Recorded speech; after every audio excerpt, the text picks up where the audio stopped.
Hi friends, good afternoon. How are you? I hope you all are very fine and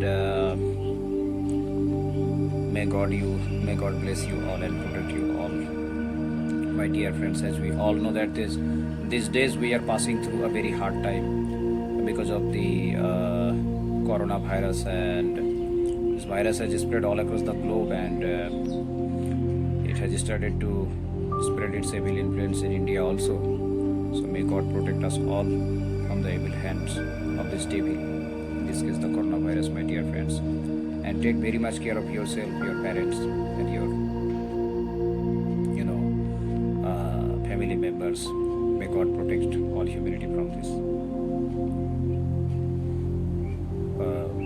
Okay. As you all know that, my dear friends, my sole purpose to create this channel was to help you people in understanding English literature in a very interesting, easy and lucid way. As you people sometimes find it very difficult to understand some English texts, be it poems, be it stories or whatsoever it may be. So my endeavor in these videos will be to present to you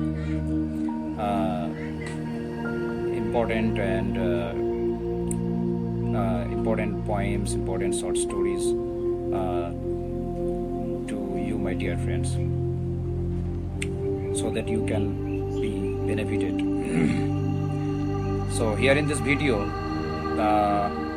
today, I will be discussing poem written by YEATS, William Butler Yeats, and the poem is The Wild Swans at Coole. The Wild Swans at Coole. This was a poem written in 1960 in the month of October that year, and it was published in the next year, 1970. And it is a kind of symbolical poem. The images that have been created by the poem in this poet in this poem, all are symbols of the poet's different parts of his life, different things of the poet's life. So not wasting time, moving to the poems line by line explanation and making it easy for you, my dear friends. So The Wild Swans at Coole, YEATS. The poem consists of 30 lines with 5 stanzas. I'm taking the first stanza and reading it out to you. The trees are in their autumn beauty. The woodland paths are dry. Under the October twilight, the water mirrors a still sky. Upon the brimming water among the stones are the 9 and 50 swans. And look at the images, The trees, are in their autumn beauty. So what type of beauty do we see about the trees in autumn, right? The scene that we see about the trees shed their leaves, sometimes their barks, and they become bare, just like bald-headed human beings without hairs in their head. So the trees generally shade. In England especially, the autumn month is the deciduous trees, they shed their leaves, and so the trees are what the image strikes in our mind. What sort of an image? Please tell me. Is it something joyous? This image is the symbol of something, some end, some death, decay. This is not symbol of life, my dear friends. And also the woodland paths are dry. The paths are dry. Dryness is also symbol of death and decay. Okay. Not life. They are symbols of death. They are symbols of end. And under the October twilight, the water mirrors a still sky. And October twilight, the moment when the poem was, being written, it was October twilight, as I have said. This poem was composed in October. So October twilight, the time when the poem was being composed, the poet sees that in the cool lake, the water mirrors. That means the water reflects the sky above. And the sky has been imaged by the poet as something what, my dear friends? As also something lifeless. Look at the word. You know what? Still sky. Here the word still doesn't mean something serene or tranquil. Rather, this word means moveless. Move without any movement. Motionless, lifeless. No clouds are there in the sky. No wind, no airflow is there in the sky. The sky is as if lifeless, no life. So according to the poet, if the clouds are there, the clouds are there in the sky. If there is wind flow, then it is life. Okay. If there is no storm, then what is this? Is this life? No. According to the poet, this is not life. So the sky is lifeless, still sky, and that sky is being reflected in the water below on the cool lake. And the last two lines of the stanza. Upon the brimming water among the stones are 9 and 50 swans. Good, quite good. Upon the brimming water, my dear friends, the cool lake is full to the topmost part. Brimming, to the brim, to the topmost edge. Because, as summer has ended, okay, just a little, some days ago, and autumn has started. And in autumn, we know that, when the summer ends and autumn starts, the pools, the water bodies, they are full of water. So the cool lake is full of water, and there are how many? Look at the number, my dear friends. How many swans are there? The number. Look at the number. There is mystery, my dear friends. There is something hidden, and we have to find out what is that. Can you guess? Yes, I'm telling you, my dear friends. The number is odd number, not an even one. Okay? Please mark. All the swans, okay, the swans, 59 swans that this poet is speaking about, they, except one, if we exclude one, that is 58. 29 into 2, that is 58. They are paired. They have partners. They have mating partners. They are lover by lover. Except one, alas, dear friends, isn't it quite sorrowful? And what is that? Who is that swan? What is, who is that? Odd number. My dear friends, that odd number is the poet himself. The poet thinks himself to be the part of the flock of the swans. He is one of the swans. He is thinking. The last time he had visited the cool lake, he had a partner. He was paired just like the birds, but now he is not paired. He is unpaired. Okay, my dear friends. So, this thing to be noted. The 19th autumn has come upon me since I first made my count. I saw before I had well finished all suddenly mount and scatter wheeling in green broken rings upon their glamorous wings. Good. The 19th autumn, already 18th has passed, and this is the 19th autumn that the poet is once again over here. Okay. And that time the poet was mesmerized by the beautiful, swans, and he had so attracted, he was so mesmerized and fascinated by the scene, by the swans, that he had started to count the swans. But before the poet could have finished the counting, the birds flew away in the sky. Okay. But that flying of the birds is not as we think it. Okay, this is not flying according to the poet. Rather, this is, this is, the poet says, mount. What is mount? Just like mounting Mount Everest, right? Mounting any mountain. This is an adventurous task, isn't it? Mountaineering, to mountaineering is an adventurous work. Okay, the birds were flying, but the poet imagines that they were not flying. They were full of youth. They were full of energy at that time. So, just as a mountaineer mounts a mountain peak, similarly the birds were mounting the air, not flying in the air. This is an imagery, quite beautiful, isn't it, my dear friends? All suddenly mount and scatter. After they mounted, they started to scatter. Okay, they started to spread all around. Okay, wheeling in great broken rings. Rings, the poet, when they were, the birds were flying like this. Okay, like this, zigzag way. Okay, curve way. And when they were doing, flying like this, according to the poet, mounting. So, they are flying seemed to the poet as something, semicircle, hemicircle. Okay, right? Okay, my dear friends, and they were doing this upon their clamorous wings.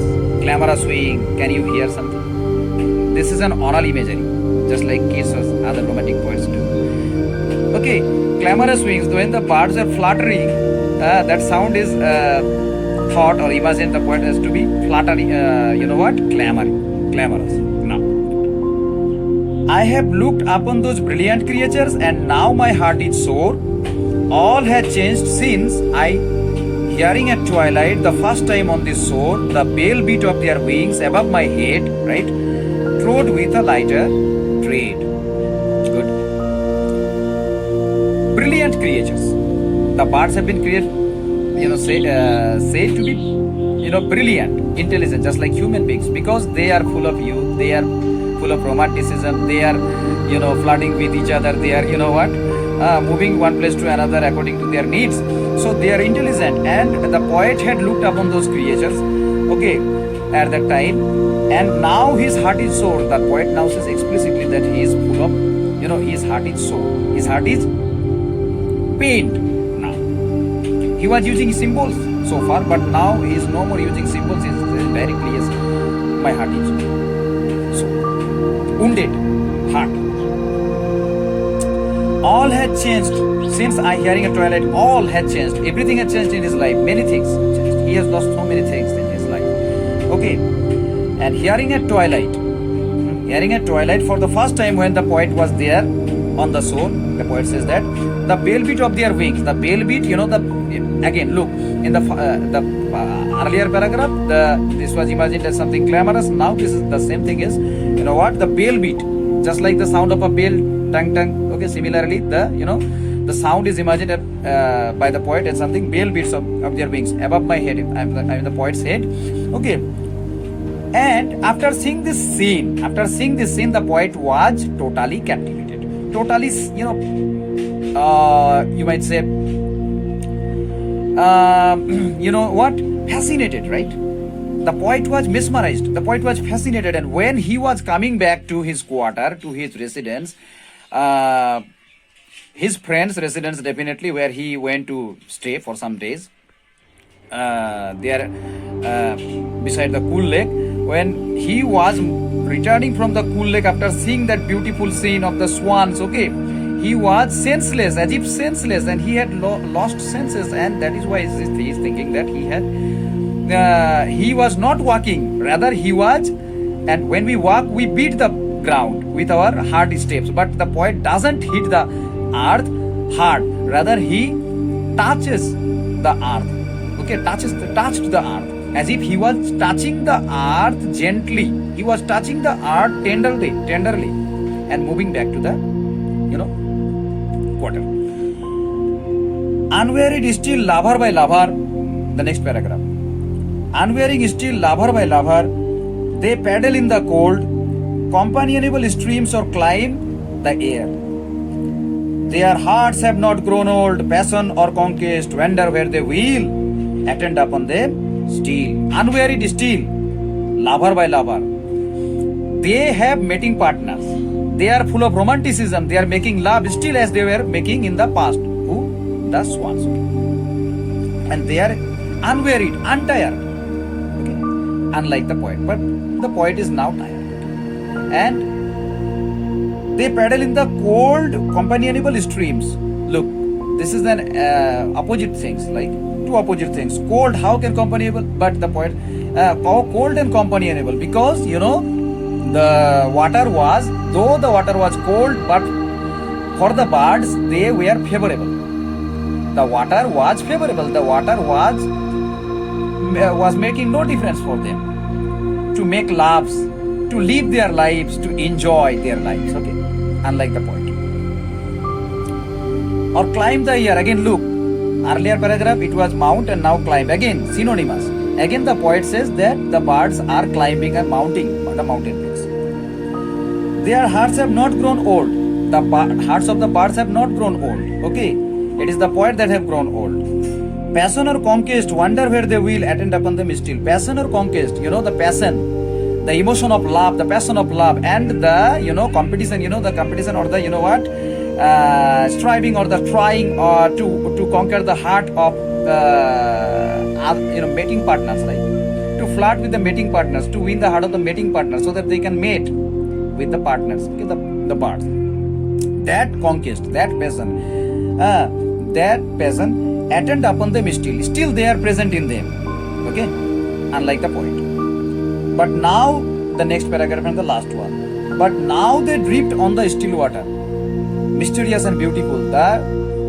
Towards the close of the poem, the poet says that yes, the birds are now moving far away, away. They are moving away from the side of the poet. They are going to some other pools, they are going to some other lakes, okay. And when they are going, the scene that is mysterious. As we all know that W.B. Yeats was a lover, was a worshipper of mysticism. So here is a glimpse of that thing. That imagery has been imaged as something mysterious, mystical. Okay.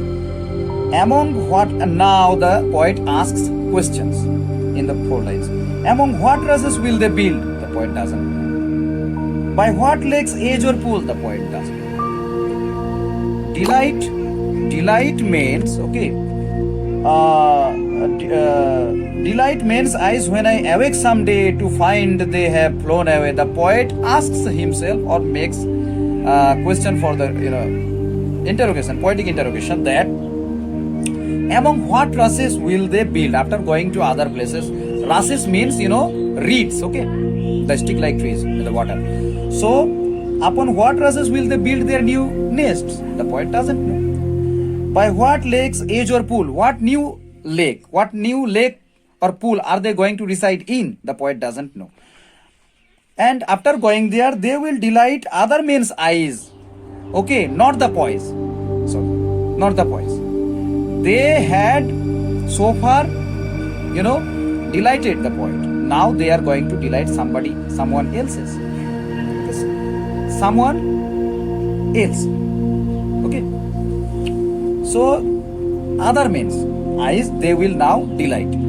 And when the poet says that when I awake someday to find they have flown away. Okay.